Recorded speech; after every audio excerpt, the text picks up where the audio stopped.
Are you someone that is always hunting for more screen real estate on your laptop, even if it is a larger 16-inch model?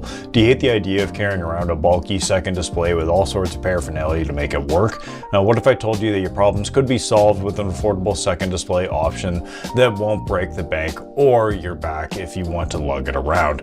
Introducing the KEFEYA laptop screen extender. Now, this sleek little clamshell style design monitor may not wow anyone with amazing specs. It is not OLED, it is not mini LED, it does not get terribly bright, but even with all those seemingly negative points, it definitely does make up for its price and featherweight design.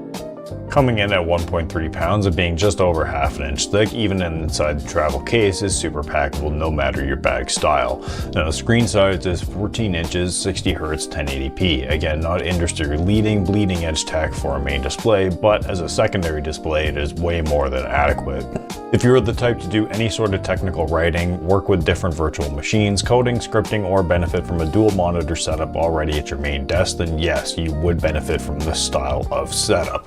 Again, it is so lightweight compared to other designs and actually has a decent Apple-esque design with the backside of the display. It's only a shame that they didn't carry over the exact same design into their kickstand portion. If you don't care about design and more about function, then you'll be more than pleased with this addition to your loadout. Now, inside the box, we are left with a pleasant and simple layout. Inside, you get one USB-C to USB-C that is angled, one USB-A to USB-C, and an HDMI to USB-C set of cables. Additionally, this sleek and handy travel case adds little to no bulk, but heaps of protection. Around the back of the screen, we have 3 USB-C ports, 2 are for power and displays. So like my MacBook Pro here, you can use a single cable to power the display or any other laptop that supports video and power over USB-C. If you don't have a cable device though, or an older laptop with just HDMI, you can use the included HDMI to USB-C cable to carry display into the third port, but in doing so, you do also need to feed it power via one of the other 2 USB-C ports.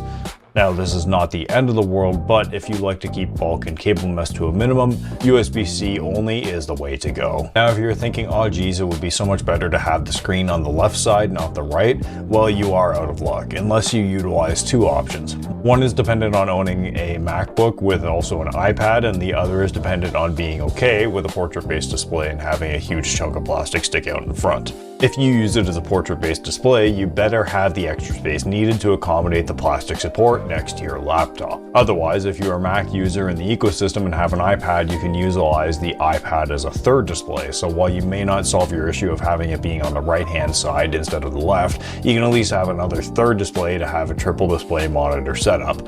Now, bonus points for actually not requiring any sort of cable connection between the computer and the iPad if you go this route.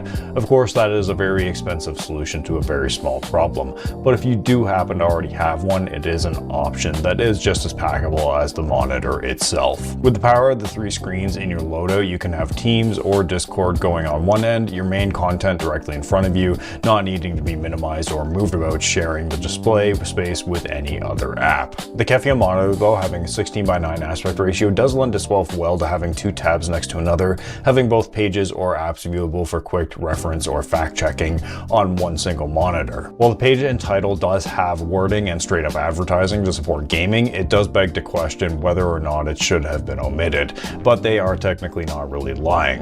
While you can plug it into a PS5, Nintendo Switch, or anything really other else capable with a modern display capability, the real question here is, should you? Now, in my opinion, no, the ergonomics and design of this monitor does not really allow for easy deployment on its own without taking up unnecessary space. Perhaps if you live in a small dorm room and need the second display for your course and have no other means to display your PS5 or something like that, sure, that would work, but I argue there may be a better suited option for that use case.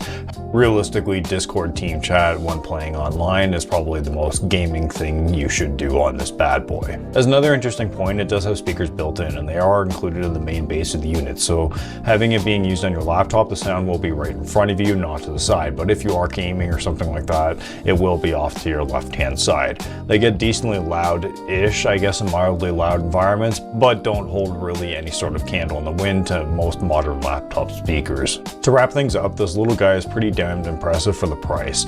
It is built pretty sturdily with no major creaks or squeaks when manipulating the extension mechanism or kickstand portion. The 14-inch size is perfect for most anyone's use case as a non-primary display. 60 Hz is obviously not the smoothest, but again, with mainly static content, it is perfect. The brightness is a little dim at 300 nits, but again, see the above point. It is plenty bright enough for its main intended purpose. It is not perfect, but I don't think it needs to be, and has a better build quality than it has any right to have. If you are a software developer, help desk tech support, call center worker, coder scripter, or someone that uses a secondary monitor daily at home or as their main workstation, but also works just as much stationary with a laptop, or if the laptop is your only main machine, then yes, you should probably grab one of these if you do want to have a secondary monitor. Hell, even just as a half-bit YouTuber like myself, I use this to script and edit video and a handful of other virtual machine and networking based tasks. Now, it is an absolute lifesaver, especially versus the other bulky options I have at my disposal that all ended up just being kind of stationary monitors because they were too inconvenient or bulky to carry. Now, thanks to KEFEYA for sending this over for review. No money exchanged hands, but I was allowed to keep this product post-review. That did not influence this overview, but if you think it has, I do implore you to seek out other reviews of the product. And finally, as always, I hope you all have a great day.